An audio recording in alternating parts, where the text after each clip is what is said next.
ಪತ್ರ ನಿಮಗೆ ಮಾಧ್ಯಮಕ್ಕೆ ಕಳಿಸಿರುವಂತ ಎಲ್ಲವೂ ಕೂಡ ತನಿಖೆಗೆ ಒಳಪಡ್ತದೆ. ಅದರ ಜೆನ್ಯೂನಿಟಿ ಏನಿದೆ ಏನಿಲ್ಲ ಅದೆಲ್ಲವೂ ತನಿಖೆಗೆ ಒಳಪಡ್ತದೆ. ತನಿಖೆ ಆಧಾರದ ಮೇಲೆ ಮುಂದೆ ಏನ್ ಮಾಡಬೇಕು ಅನ್ನೋದು ತೀರ್ಮಾನ. ಸರ್, ಒಂದು ಈಗ ವಿಪಕ್ಷಗಳು ಒಂದ್ ಕಡೆಯಿಂದ ನಾಯಕರು ಇದು ಮಾಡ್ತಾ ಇರೋದು, ಒತ್ತಾರ ಮಾಡ್ತಾ ಇರೋದು, ಅವರನ್ನ ಈಶ್ವರಪ್ಪರವ್ರನ್ನ ತನಿಖೆಗೆ ಒಳಪಡಿಸಬೇಕು, ಮತ್ತೆ ತಾವು ರಾಜೀನಾಮೆ ಕೊಡಬೇಕು ಅಂತ ಒತ್ತಾಯ ಮಾಡ್ತಾ ಇದ್ದಾರೆ.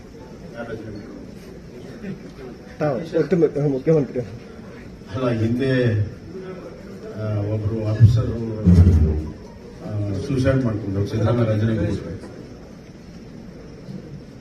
ರಾಜೀನಾಮೆ ಕೊಟ್ರ ಅಂತ ನಾನು ಮರು ಪ್ರಶ್ನೆ ಇಟ್ಟೆ. ತನಿಖೆ ಮಾಡಿಸ್ತಾ ಇದ್ದೀವಿ, ಇದೊಂದು ಸೂಸೈಡ್ ಕೇಸು, ಅದಕ್ಕೆ ಹಿನ್ನೆಲೆ ಇರುವಂತದ್ದು ಕೂಡ ಗೊತ್ತಿರುವಂತದ್ದು. ಆ ಹಿನ್ನೆಲೆ ಮತ್ತು ಈಗ ಆಗಿರುವಂತಹ ಘಟನೆಯ ಸಂಪೂರ್ಣ ತನಿಖೆ ಆಗ್ತದೆ. ತನಿಖೆಯಲ್ಲಿ ಸತ್ಯಾಂಶ ಬರ್ತದೆ. ಆ ಸತ್ಯಾಂಶದಲ್ಲಿ ಏನು ಬರ್ತದೆ ಅದರ ಆಧಾರದ ಮೇಲೆ ಕ್ರಮಗಳನ್ನು ತೆಗೆದುಕೊಳ್ಳೋದು ಬಹಳ ಸ್ಪಷ್ಟವಾಗಿ ಹೇಳ್ತಾ ಇದೆ. ಇದಕ್ಕಿಂತ ಹೆಚ್ಚಿಗೆ ಸರಿ, ಸಂತೋಷ್ ಅವರ ಆರೋಪದ ಹಿನ್ನೆಲೆಯಲ್ಲಿ ಈಶ್ವರಪ್ಪರ ಜೊತೆ ಏನಾದರೂ ಮಾತಾಡಿದ್ರೆ ನೀವು?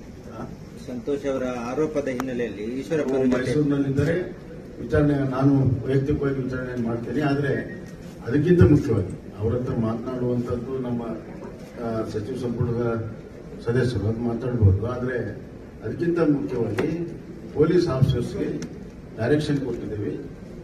ಅತ್ಯಂತ